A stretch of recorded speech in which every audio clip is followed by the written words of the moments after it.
घेऊ द्या किरा, कठीण रोगडा घेऊ द्या किरा, धनगर आरक्षणाच्या लढाईला मला बी मुंबईला येऊ द्या किरा, हा नारा तुम्ही सगळ्यांनी द्यायचा, सगळ्या सोशल मीडियावर पाठवायचा।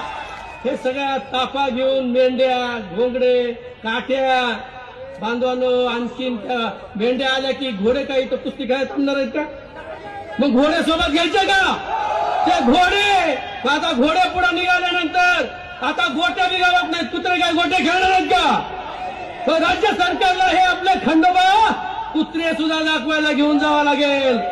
हे दृश्य कसं असेल बघा, मेंढपाळ, करोडो धनगर, भंडारा, सगळं पिवळं वादळ। आणखीन एक गोष्ट मात्र तुम्हाला न चुकता घ्यायची आहे, धनगर आरक्षणाच्या रस्त्यामध्ये प्रचंड काटे कुटे झुरपाडी लय आल्या, त्या तोडायच्या असल्या तर फरशी कुऱ्हाड हातात घ्यायची।